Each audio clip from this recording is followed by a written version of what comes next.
로마서 4장 1절부터 8절까지 제가 하나님 말씀 받들어 봉독해 올립니다. 그런즉 육신으로 우리 조상인 아브라함이 무엇을 얻었다 하리요? 만일 아브라함이 행위로서 얻었다 하심을 받았으면 자랑할 것이 있으려니와 하나님 앞에서는 없느니라.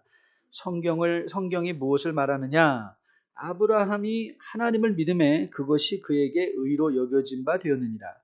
일하는 자에게는 그 싹시 은혜로 여겨지지 아니하고 보수로 여겨지거니와 일을 아니할지라도 경건하지 아니한 자를 의롭다 하시는 이를 믿는 자에게는 그의 믿음을 의로 여기시나니 일한 것이 없이 하나님께 의로 여기심을 받는 사람의 복에 대하여 다윗이 말한 바 불법이 사함을 받고 죄가 가리어짐을 받는 사람들은 복이 있고 주께서 그 죄를 인정하지 아니하실 사람은 복이 있도다 함과 같으니라. 아멘.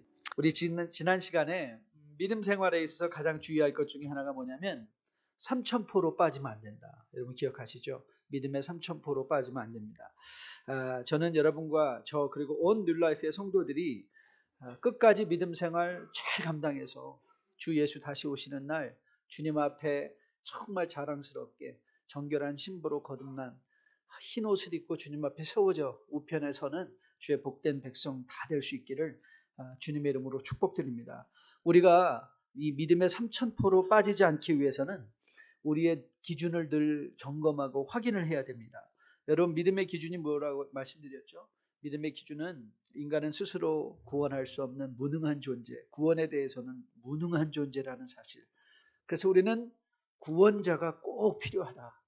We need a savior. We need a savior. 그래서 바울이 바로 로마서 3장 21절에서 율법 외에 한 의가 나타났다. 그 한 의가 누구냐? 바로 그분이 예수 그리스도다. 그래서 우리는 그 예수 그리스도를 믿는 것이다. 이 세 가지 사실을 잊으면 안 돼요. 그러니까 우리의 죄에 대한 또 구원에 대한 무능함, 우리가 그래서 구원자 예수가 필요하고 그리고 우리는 그 예수를 믿는 것이다. 다른 거 아니에요. 다른 사람을 믿는 것이 아니고 다른 가르침을 믿는 게 아니라 이 예수님을 믿는 것이다 라는 사실을 마음에 기억해야 우리가 삼천포로 빠지지 않습니다. 바울은 지금까지 죄로 말미암은 인간의 무능함, 그런 인간을 위하여 보내주신 예수 그리스도 그리고 그 예수를 믿는 믿음에 대해서 설명해 오고 있는 중에 있었어요. 이제 4장을 열어가면서 우리가 핵심적으로 삶았던 피스테우스 예수 그리스도, 예수 그리스도의 신실함, 우리를 구원에 이르게 하는 예수 그리스도의 신실함에 대해서 설명하다가 그 예수 그리스도의 신실함이 어떻게 우리 가운데 적용되어지는가? 그 적용의 구체적인 예로 이제 4장에서 아브라함이 등장하는 거예요. 4브람에서 이제 아브라함이 등장합니다. 그래서 하나님의 은혜로 말미암아 믿음으로 의롭다 여김에 받는 것의 의미가 뭔가? 그것을 예수 그리스도를 통하여 우리에게 설명해 주셨지만 이제는 예수 그리스도는 하나님이시잖아요. 비록 인간의 몸을 입고 오신 분이시지만 그분은 하나님이신데 우리와 같은 성정을 가진 아브라함이라는 인간을 예로 들면서 이제 믿음으로 말미암아 의롭다 함의 의미가 무엇인가를 우리에게 보여주기 원하는 것입니다. 오늘은 그런데 약간 어려운 설교예요. 어려운 설교고 사실 저는 오늘 본문의 구체적인 내용은 들어가지 않을 거예요. 구체적인 내용은 들어가지 않고 이제 매 주일마다 강단을 책임진 목사의 특권으로서 이제 이 본문을 여러 번 다룰 수 있기 때문에 이 본문을 우리가 다음 주는 아니 그 다음 주에 또 다음 주에 다루게 될 것인데요. 왜냐하면 본문의 내용은 또 우리가 생각한 것보다 많이 깊은 의미를 포함하고 있기 때문에 그 맥이 끊어지지 않기 위해서 다음 주는 우리가 파송 예배에 요한복음 설교를 하려고 하고 그 다음 주에부터 제가 이제 선교에서 돌아와서 이 4장을 더 이제 깊이 끌어가려고 하는데 오늘은 이 4장의 서론적 이해를 한번 해보려고 해요. 이 서론적 이해뿐만 아니라 오늘 설교가 좀 어렵고 중요한 이유는 우리 뉴라이프가 그리고 제가 개인적으로 가지고 있는 또 사역적 철학을 여러분과 나누는 시간이기 때문에 그래요. 개인적인 사역적 철학 그리고 저는 이 나눔이 여러분의 신앙생활에도 매우 중요한 획을 그을 수 있는 그런 내용이 될 것이라고 믿어요. 자, 그러면 도대체 오늘 이 로마서 4장 이 아브라함을 등장시키는 이 장면에서 우리가 생각해야 되는 말씀의 교훈이 뭔가를 서론적으로 한번 풀어가 보도록 하겠습니다. 자, 먼저 우리가 1절 말씀을 한번 깊이 살펴보려고 해요. 자, 1절 말씀을 다시 한번 같이 볼까요? 같이 한번 읽어볼게요. 시작. 그런즉 육신으로 우리 조상인 아브라함이 무엇을 얻었다 하리요. 자, 여기서. 근데 사실 이 1절이 우리가 한국말로 읽은 것처럼 이렇게 만만하게 쉬운 구절은 아니에요. 왜 만만하게 쉬운 구절이 아니냐면 이 육신이라는 이 단어 카타사르카라는 이 헬라어는 이 according to flesh라는 이 영어로 번역이 됐는데 사실 이 according 육신으로라는 이 말을 어디에다가 붙여야 되는가에 따라서 그 의미가 상당히 달라질 수 있어요. 그러니까 그래서 오늘 본문은 그런즉 육신으로 우리 조상인 아브라함 이렇게 설명을 했잖아요. 여러분의 성경도 그런가요? 저의 성경은 그 1절 말씀을 다시 한번 보시면 여러분 성경을 보셔야 돼요. 성경을 보시면 제 성경에는 거기에 조그맣게 1번이라고 각주가 달려 있어요. 위첨자로 1번. 여러분도 달려 있나요? 한번 여러분 성경 확인해 보세요. 여러분의 성경에도 달려 있나요? 1번이라고 써 있나요? 그러면 그 1번을 갖고 뭘 하시면 되죠?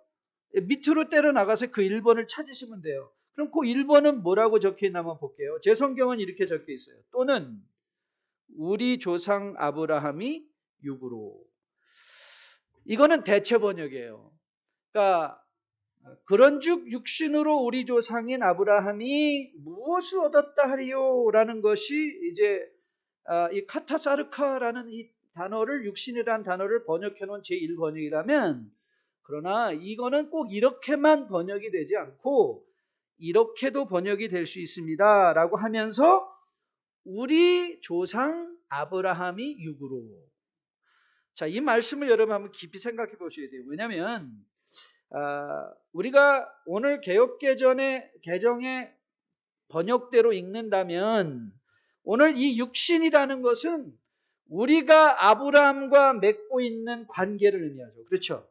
육신으로 우리의 조상이다. 그러니까 아브라함이나 우리나 같은 육신으로 조상이다라는 관계를 설명하는 말이라면 대체 번역은 뭘 의미하고 있나요? 또는 우리의 조상인 아브라함이 육으로 무엇을 얻었다 하리요 하면 이 육신이라는 게 뭐로 사용되는가 했냐면 아브라함이 얻는 것의 도구가 되는 거죠. 자, 이해가 되시나요? 다시 한번요. 이거 굉장히 이거를 잘 짚고 넘어가셔야 돼요. 개역개정에서는 육신으로 우리 조상인 아브라함이 이렇게 말하면 이 육신이라는 말이 우리가 아브라함과 맺고 있는 관계를 설명하는 거예요. 그렇죠? 우리도 육신이고 아브라함도 육신이고 우리가 같은 육신의 아브라함이다 라는 말을 의미하고 있는 것이라면 대체 번역을 보면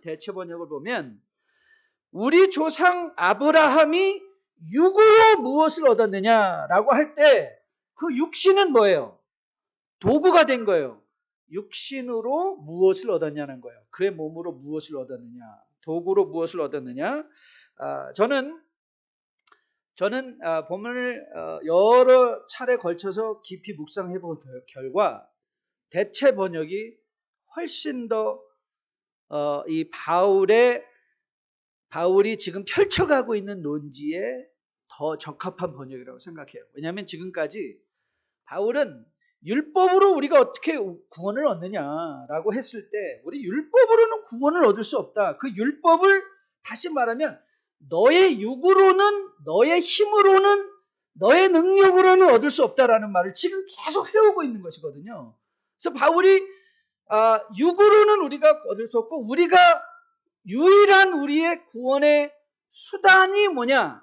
우리를 구원에 이르게 하는 수단이 뭐냐 할 때 그것이 하나님의 일방적으로 우리에게 베풀어 주신 신실한 은혜다라고 할 때 오늘 이 육신이 뭐가 대조되는가 하면 우리의 능력과 우리에게 베풀어 주신 하나님의 은혜로 이제 대조가 될 수 있는 거예요. 은혜가 될 수 있는 거예요. 복잡하죠. 오늘 본당이 좀 덥지 않나요? 이거 잠들 것 같은데 여러분. 잠드실 것 같은데. 자, 그래서 이제 제가 약속드리는 것은 그러면 도대체 이 말의 의미가 뭐냐는 다음에 풀어갈 거예요. 그런데 이 1절에 이렇게 중요한 두 가지 대체 번역이 있다는 사실을 통해서 우리가 받아야 되는 교훈이 있어요. 자, 이렇게 한번 전개해 볼게요. 2017년 올해는 종교개혁 500주년이 되는 해입니다. 종교개혁의 시작에는요, 여러분이 오래전에 고등학교 시간에, 고등학교 세계사 시간에 배웠던 것처럼 문예 부흥을 있었던 르네상스라는 게 있었던 때예요. 그 르네상스의 핵심은 뭐가 있었는가 하면 고전의 부흥이 있었습니다. 클래시컬 리바이벌. 다시 말하면 구텐베르그의 금속 활자의 발명과 함께, 여러분 구텐베르그 아시죠? 활자를 발명한 사람. 구텐베르그의 활자 발명과 함께 소수의 지적인 사람들의 소유물이었던 책들이 대중에게 돌려지게 되어졌어요. 많은 사람들에게서 지적이 소수의 어떤 사람들의 소유 전유물이었었는데 그것이 구텐베르그의 활자가 나와서 책을 막 찍어내기 시작하면서부터 그 클래시컬한 옛날의 그 모든 이 자료를 포함하고 있던 고전들의 책들이 대중들에게 돌려지기 시작했어요. 그래서 이 문예 부흥이 일어난 거예요. 르네상스라는 부흥의 핵심에는 고전의 부흥, 책의 부흥, 책의 대중화가 거기에 있어요. 그러니까 지적인 것이 소수의 무리에서 대중에게 나누어졌다는 거예요. 이 문예 부흥과 더불어 함께 교회 역사에게 중요하게 일어난 것이 종교개혁이에요. 종교개혁의 그러면 핵심이 뭐냐? 왜 어떻게 종교개혁은 일어났느냐? 종교개혁에도 이 문예 부흥이 중요한 역할을 하게 돼요. 중요한 역할, 즉 말하면 이 소수의 무리들이 점유하고 있던 지적인 내용들이 대중에게 돌려진 것처럼 이 문예 부흥을 통하여 발전되기 시작했던 이 프린팅 문화, 인쇄 문화가 소수의 종교인들에게 국한되어 있던 죽어버린 라틴어 성경, 이 성경, 아무도 이해하지 못하는 그 형식, 라틴어로 아무리 예배를 미사를 드려도 앉아있는 사람은 아무도 못 알아들어요. 아무도 못 알아듣는 그 소수의 전유물이었던 성경이 이제 번역이 돼서 대중의 손에 들려지기 시작했다는 거예요. 그래서 하나님의 말씀이 소수의 종교인들의 소유물에서 모든 사람이 가지고 볼 수 있는 하나님의 말씀으로 보편화되기 시작했어요. 그때 종교 개혁은 일어난 거예요. 교회가 그때 개혁되어진 거예요. 사실 실제로 여러분에게 늘 말씀드리는 것처럼 종교 개혁의 선두주자였던 마틴 루터가 했던 가장 큰 일 중에 한 가지는 성경을 독일어로 번역한 거였었어요.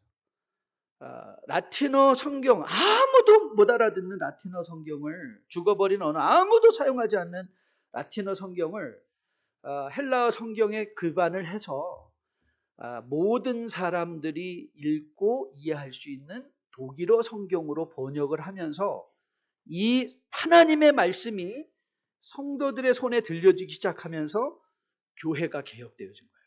그게 종교개혁이에요. 종교개혁에 여러 가지 피치들이 있어요. 뭐 오직 믿음, 솔라 피데, 오직 은혜, 솔라 그라티아, 솔라 스크립트라, 오직 성경. 그 중에 또 하나의 피치가 뭐였었냐면 만인 제사장설이었어요. 만인 제사장설. 그러니까 종교개혁을 통해서 구약에서 레위 지파에게 제한되었던 제사장의 직분이 어느 순간에 교회가 조직화되면서 교회의 성직자들에게 제사장의 직분이 연결된 것처럼 여겨졌어요.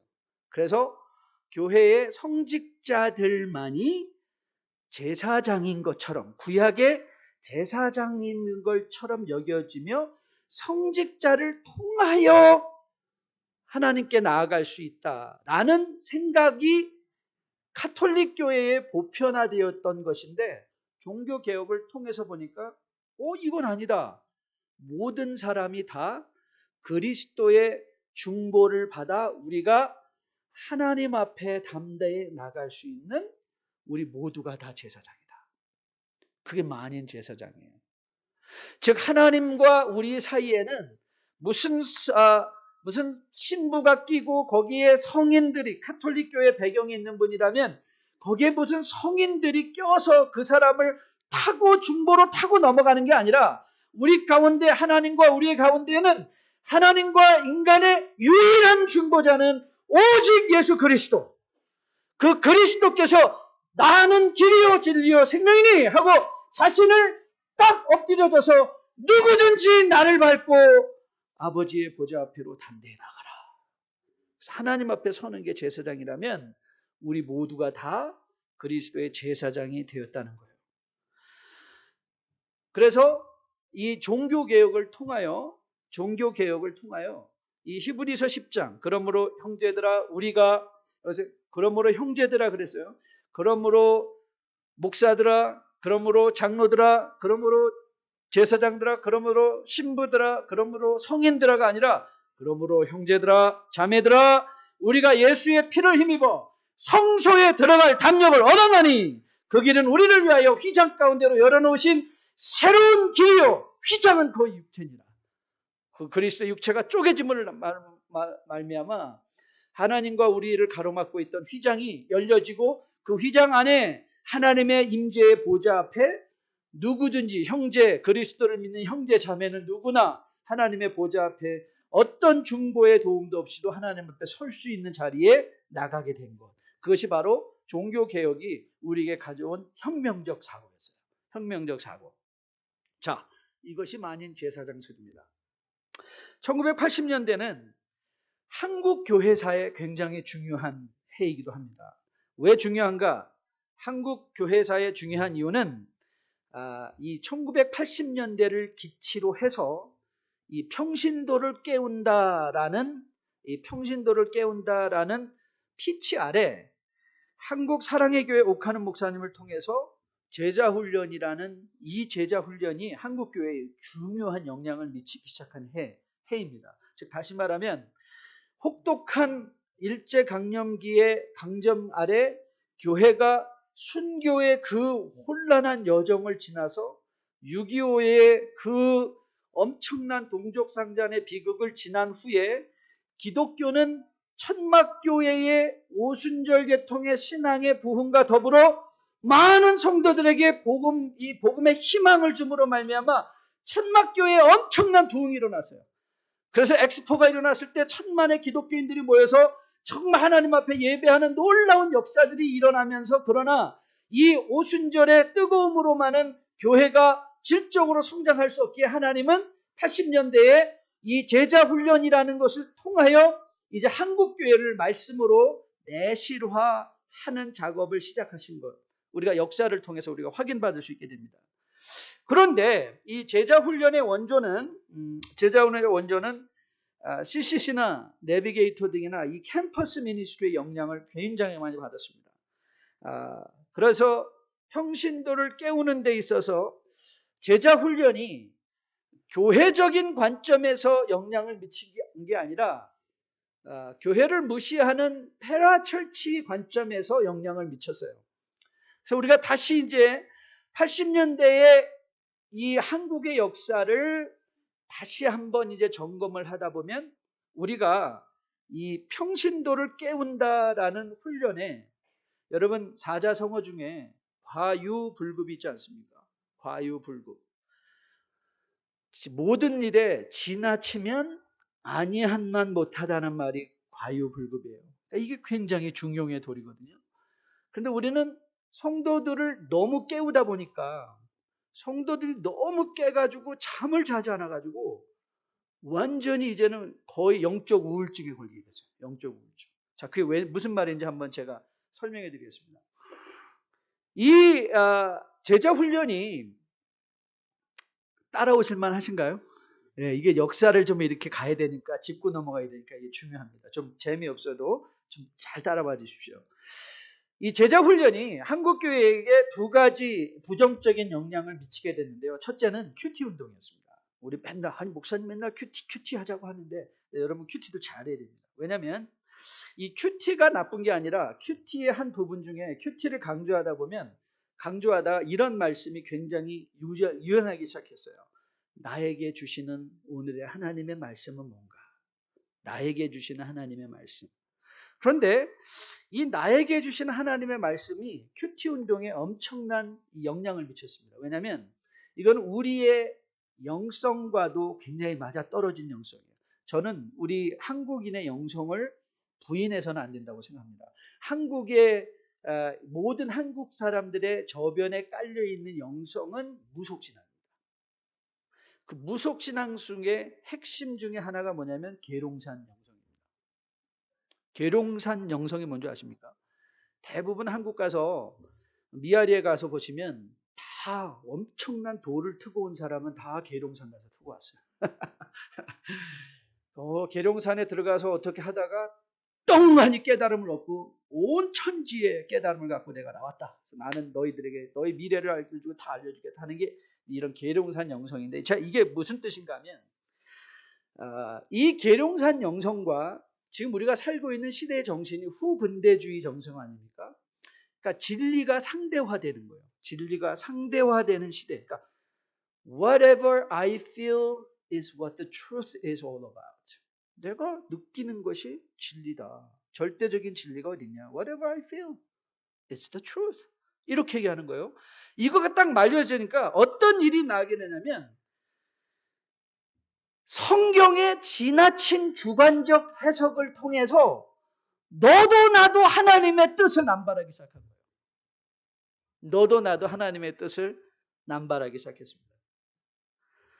그래서 말만 열면 이건 하나님의 뜻이에요. 이건 하나님의 뜻이에요. 라고 말하기 시작했어요. 두 번째 부정적 영향은 만인 제사장설을 굉장히 오해한 것입니다. 그래서 만인 제사장설을 만인 목사설로 오해를 했어요. 그러니까 만인 제사장설, 종교개혁은 만인 제사장설인데 이 잘못된 정신들이 우리 가운데 들어오니까 만인 제사장설이 만인 목사설처럼 이해가 됐어요. 물론 목사는 영적 신분에서 다른 성도들과 아무런 차이가 없는 용서받은 죄인입니다. 저는 용서받은 죄인입니다. 여러분과 똑같습니다. 저도 하나님 앞에 죄의 문제를 가지고 수척을 하고 저도 성경을 읽기 위해서 여러분이 고민하고 갈등하는 것만큼 고민하고 갈등하며 읽어야 되고, 여러분이 정말 그 땀을 흘려야 하는 거, 목사라고 해서 아침에 일어나서 자동적으로 딱 무릎이 꿇어지는 거 아닙니다. 그것도 노력이 필요합니다. 목사라고 자동적으로 성경이 막 술술 읽혀지는 거 아닙니다. 성경 읽다 졸기도 하고 이해되어지지 않아서 짜증도 나고 다 여러분과 똑같습니다.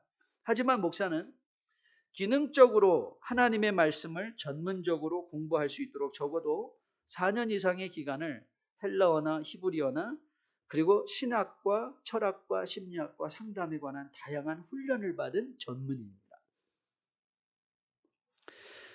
제가 요즘 너무 재밌게 시대적인 정황과 딱 맞아 떨어져서 제가 원래 그 한규석 씨를 굉장히 좋아했는데 이 사람이 무슨 또 연예 대상을 받았다고 그래가지고 그분이 나온 드라마가 지금 유행이라고 해서 뭔가 하고 봤는데 여러분 아시죠? 낭만 닥터.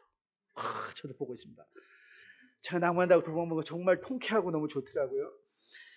그래서 제가 낭만 닥터를 딱 보다 보니까 혹시 여러분 중에 이렇게 생각하시는 분 계십니까? 의사가 대수냐? 나도 쨘다. 하고 여러분 스스로 수술 집도하시는 분 계시나요? 나도 쨘다.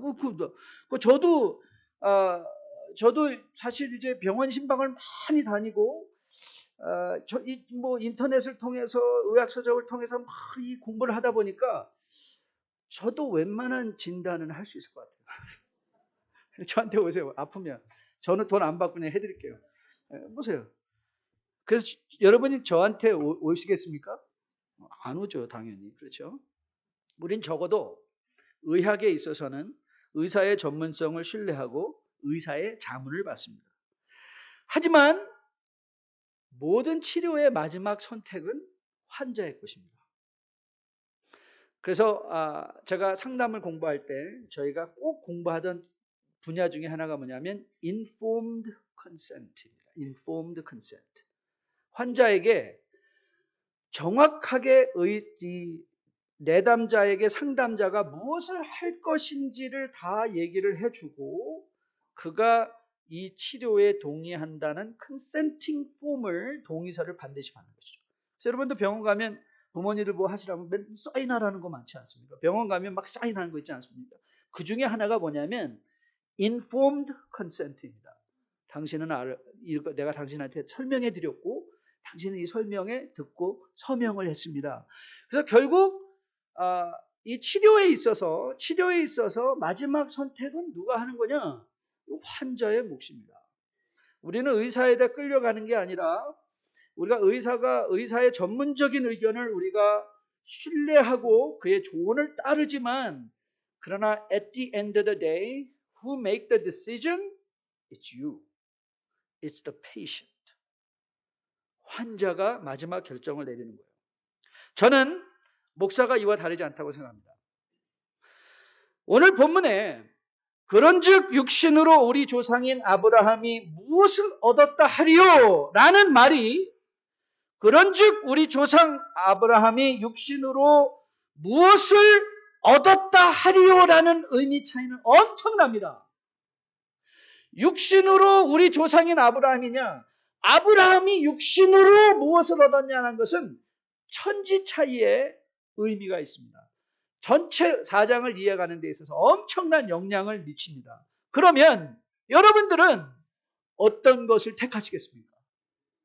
What will you take? 여러분은 어떤 말씀을 잡고 끝까지 로마서를 읽어가시겠습니까? 신경 안 쓰신다고요? 오늘 그때에 따라 달라요? 내 마음에 드는 것을 내가 선택하면 됩니까? 아닙니다. 그렇지 않습니다. 하나님의 말씀은 우리의 기분대로 받는 것이 아니라 하나님의 말씀대로 받는 것입니다. 하나님의 말씀대로 받는 것. 제가 개인적으로 제가 의사를 결정할 때 보는 가장 중요한 기준 중에 하나는 이것일 것이라고 생각합니다. 공부하는 의사인가? 공부하지 않는 의사인가? 여러분 어떠십니까? 요즘 의학이 하루 다르게 발전하고 있는데 만일 이 의사가 20년 전에 자기 의학교에서 배웠던 지식을 갖고 나를 치료한다고 그러면 여러분은 그분에게 신뢰를 하시겠습니까? 20년 전의 지식을 갖고 오늘 지금 엄청나게 의학의 메디컬 날리지가 지금 발전한 게 엄청난데 과연 20년 전의 지식에 근거해서 여러분 수술을 받으시겠나요? 여러분 의사가 과연 정말 새로운 공부하는 의사의 가장 첩경 중에 하나 잘 알아보는 거 하는가 뭐냐, 이 사람이 얼마나 메디컬 최신 잡지들을 읽고 있는가를 또 보면 됩니다. 하지만 요즘이야 뭐 카이저 같은 데 가면 의사를 개인적으로 의사 사무실에서 만날 기회는 거의 없죠. 그러나 예전에 우리가 PPO를 할 때나 개인 의사를 만날 때 우리가 개인 의사의 사무실을 방문하게 되면 사실 여러분들이 혹시 그런 시스템에 들어가 있다면 여러분의 의사들의 책상을 한번 보세요. 그 책상에 뭐가 놓여져 있나? 뭐 만화책만 있고 뭐 다른 아무것도 없고 거기에 의사인데 성경책만 쫙 읽고 있고. 여러분 성경만 읽는 의사를 여러분 선택하시겠습니까? 아니면 메디컬 잡지를 읽는 의사를 선택하시겠습니까? 제가 열심히 보는 잡지 중에 하나는 비블리컬 아키올로지라는 잡지입니다. 성경 고고학. 지금 성경의 고고학이 엄청나게 발전을 하고 있기 때문에 최근에 한 30년 전에 발견된 이 쿰란 동굴에서 발견된 이 고대 사본, 이 사본들이 이사야의 텍스트라든가 히브리어 텍스트부터 시작해가지고 엄청난 양의 사본들이 발견됐습니다. 이전에 성경을 기록한 학자들이 너무 이상하게 생각했어요. 왜? 우리가 신약을 공부할 때 신약의 헬라어를 비교할 수 있는 유일한 게 고전 헬라어의 고전들이었습니다.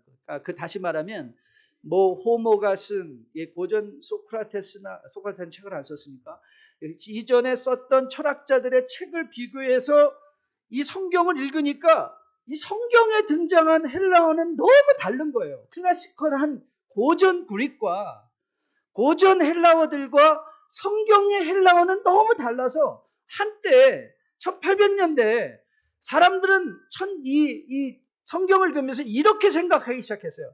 하나님이 우리에게 신약을 주시기 위해서 특별한 헬라어를 만드셨나 보다.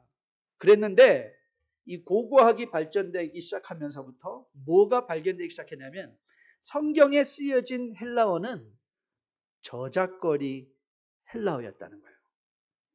그래서 성경의 헬라어를 뭐라고 말하는가 하면 코이네 그리크래요. 코이네.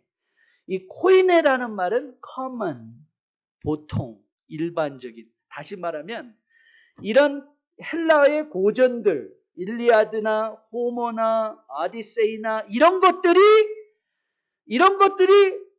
문어체의 헬라어였다면 매일의 삶의 시장에서 사용되는 언어가 성경의 말씀이었죠. 성경의 고전이었다는 거예요.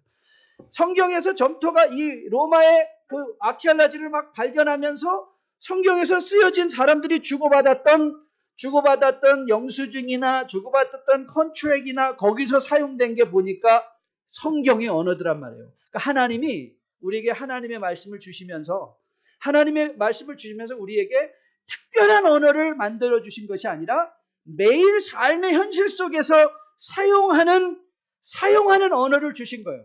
하나님이 성경의 거의 대부분의 일들이 역사로 주셨어요. 여러분, 왜 하나님이 역사를 우리에게 하나님의 말씀으로 주셨을까요? 검증하라는 거예요. 검증하라. 여러분, 성경의 역사를 검증하신 적 있습니까? 검증하는 거예요. 그렇지 않았다면 하나님은 역사로 우리에게 주셨을 리가 없어요. 역사를 역사로 이해하기 위해서는 역사는 검증하는 거예요. 그래서 여러분들이 목사를 통해서 받을 수 있는 가장 좋은 혜택, 여러분들이 목사에게 요구해야 되는 것이 뭐냐면 I want to know what the Bible say. I want to know. 나는 하나님의 말씀이 뭐를 말하고 있는지 알고 싶습니다. 그래서 그 말씀을 내 삶으로 가지고 가고 싶습니다. 이 요구를 하셔야 됩니다. 이 요구를 하는 거예요. 마치 의사에게 Tell me the best way possible to treat me. 나를 치료할 수 있는 가장 좋은 방법을 알려주십시오. 내가 그 방법으로 나를 치료하겠습니다. 라는 것과도 같이.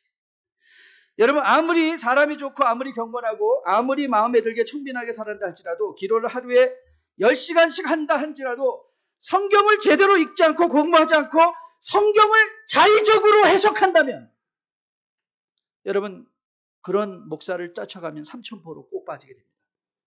만일 여러분 시간이 있으시면 한국의 이단들을 한번 연구해 보십시오. 한국의 이단들을 여러분이 한번 잘 살펴보시면서 과연 이단을 창시한 분들 중에 분이라고 해야 되나? 이단을 창시한 작자들 중에 정말 정규적으로 정상적으로 신앙생활을 하고 성경 학교를 나오신 분인지 한번 점검해 보십시오. 여러분 꼭 한번 점검해 보십시오. 아니면 그들이 갖고 있는 성경의 해석이 너무 자의적이기 때문에 누구도 도전할 수 없는 그런 자의적인 해석, 아니면 말고 라는 식이라면 과연 여러분은 그 사람이 아무리 경건하고 아무리 호기심이 불러일으킨다 할지라도 여러분은 성경이 뭘 말하는지 알고 싶지 않으십니까? 정말 성경이 뭘 말하는지, 성경이 역사 가운데서 뭘 말하고 있는지. 여러분, 저는 여러분과 저가 무작정 믿자는 그런 식의 신앙생활이 아니라 검증하고 확인하는 신앙생활을 하실 수 있게 되기를 주님의 이름으로 축복드립니다. 그리고 여러분들이 보면 저는 이렇게 생각합니다. 교회의 1차적인 목적 몇 가지가 있는데 저는 교회의 참된 표지 중에 하나, 종교개혁에서 교회의 참된 표지가 뭐냐? 그 세 가지를 제시했습니다. 첫째는 하나님의 말씀의 신실한 선포, 성례 예전의 신실한 집행, 그리고 성도들 간의 견책, discipline of the church. 이 세 가지가 true marks of the church. 이렇게 얘기를 했습니다.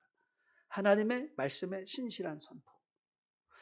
하나님의 신실한 말씀의 선포는 사실 재미는 없습니다. 근데 여러분, 저는 여태까지 우리 부모님들이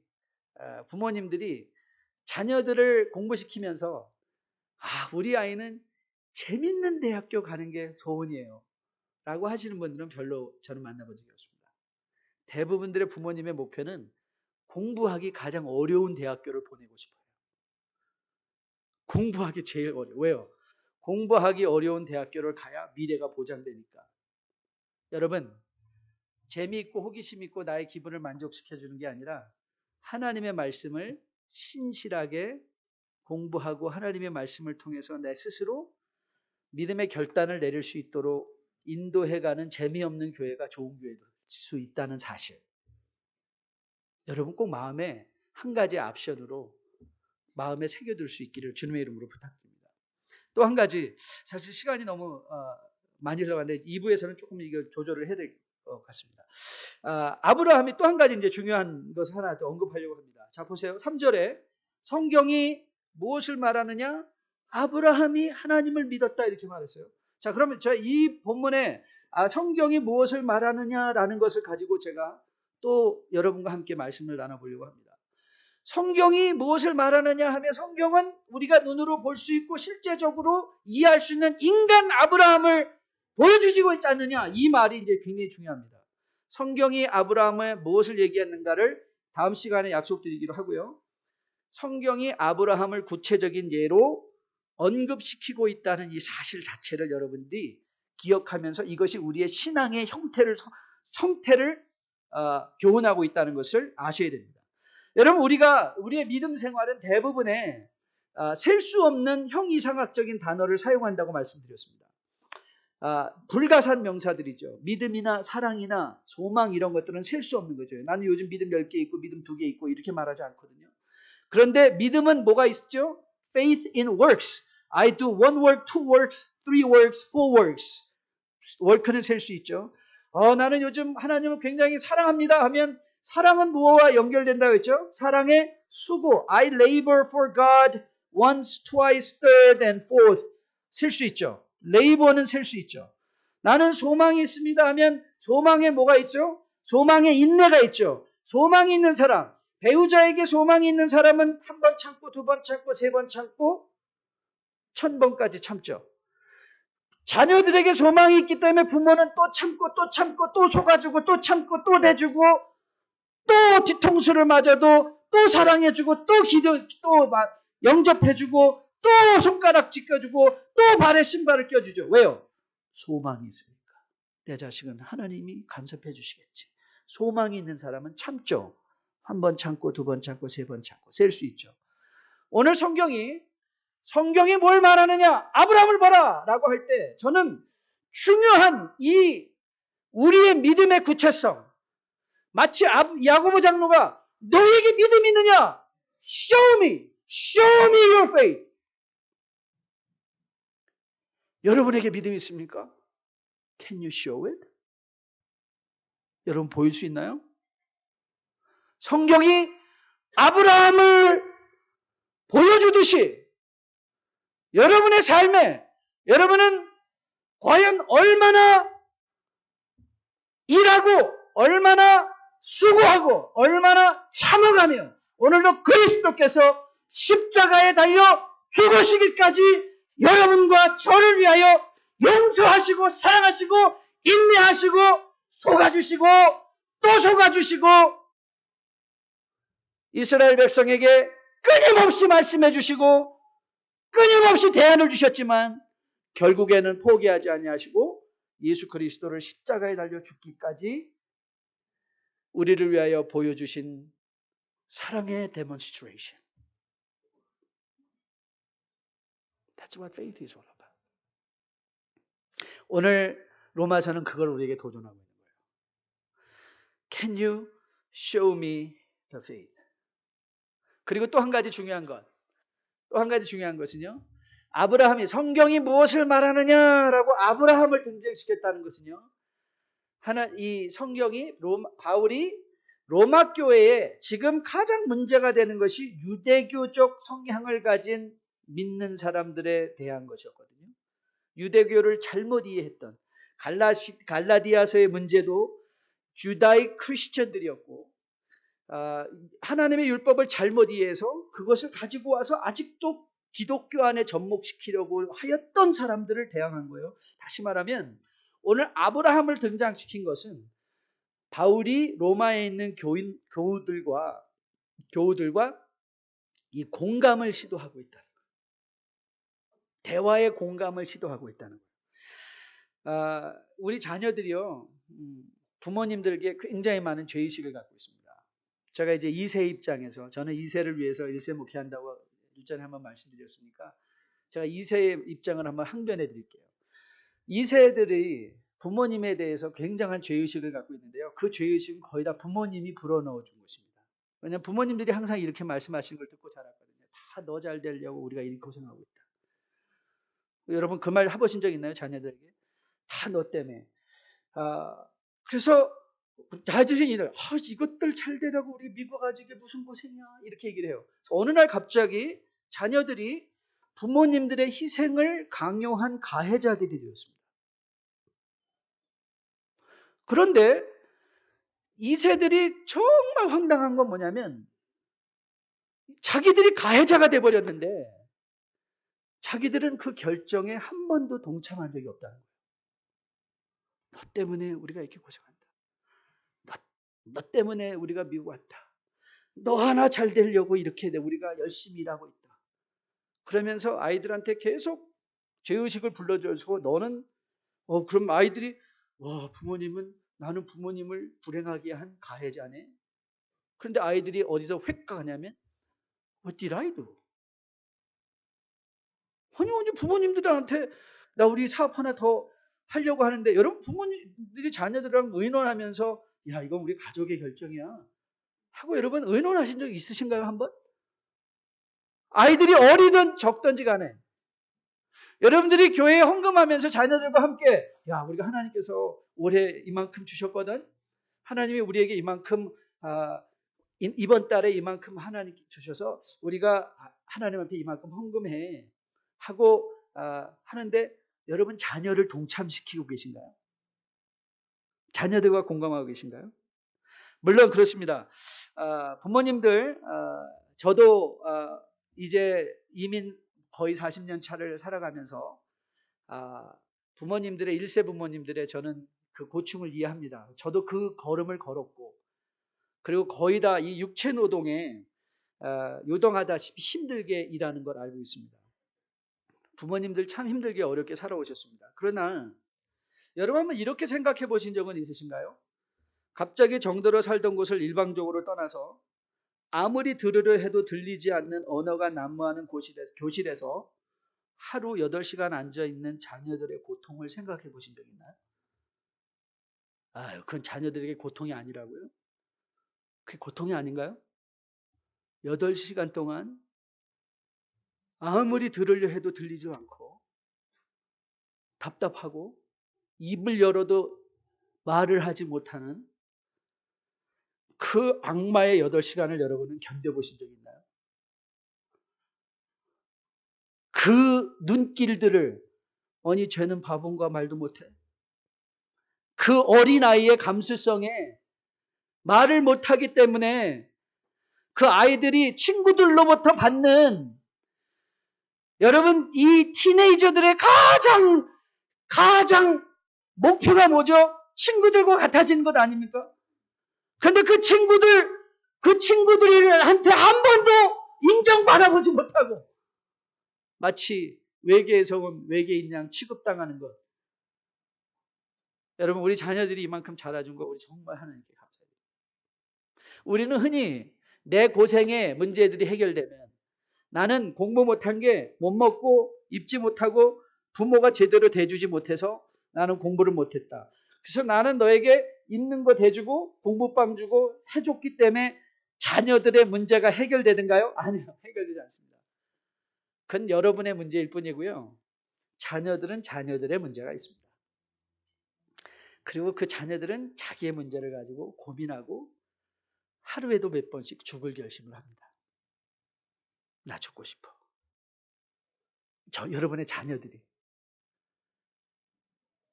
나 죽고 싶어. 여러분 오늘 혹시 예배 후에 꼭 여러분 자녀들이 어리면 어린 자녀들 꼭 한번 이렇게 말씀해 주세요. 야, 아빠 엄마도 힘들지만 너도 많이 힘들지. 꼭 한번 얘기해 주세요. 혹시 1.5세 장성한 자녀들이 출가해서 다 나가 살고 있는 자녀들이 있다면 여러분 꼭 한번 전화 걸어서 꼭 한번 얘기해 주세요. 야, 너도 많이 수고했다. 너도 많이 힘들었지. 그 얘기 꼭 한번 해주세요. 오늘 성경이 무엇을 말하느뇨? 아브라함하고 딱 등장시킨 것은 하나님이 여러분을 무슨 하늘의 어떤 언어를 가지고 하나님의 생각을 우리에게 주입시켜 주는 것이 아니라 하나님은 우리가 알고 있는 대로부터 내려와서 그 하나님의 그 아브라함의 그 지식을 가지고 그들에게 다가가고 계신 공감의 하나님이신 거예요. 우리는 너무나 일방적으로 살아가는 것 같아요. 상대방에게 너무 일방적이에요. 나는 다 너 잘 되라고 하는 거야. 자녀에게도 그렇고 교회에서도 그렇고 직장에서도 그렇고. 그런데 한 번도 그 생각은 우리가 하기 힘든 것 같아요. 그게 정말 저 사람 잘 되라는 거야. 나 잘 되라. 근데 우리는 그걸 너무 스스로를 일부러 잊어가면서라도 자녀들한테 아니면 주변의 사람들에게 끝없이 그 얘기를 해주고 싶은 것 같아요. 성경이 무엇을 말하느냐? 여러분 우리가 신앙생활에서 돌아가야 될 것은 목사가 아닙니다. 여러분 목사 좋다고 너무 막 그렇게 따라다니고 그러지 마십시오. 왜냐하면 저도 그런 걸 많이 경험했는데 그렇지 않습니까? 여러분 설교도 저 설교도 여러분들 뭐 처음에는 좋지만 뭐 맨날 좋을 수 있나요? 그런데 여러분들이 끊임없이 물어야 될 질문은 뭐냐면 우리 교회는 정 목사는 성경으로 돌아가고 있다. 그리고 그 결정의 주창자가 목사가 아니라 목사는 조력자. 여러분의 조력자예요. 여러분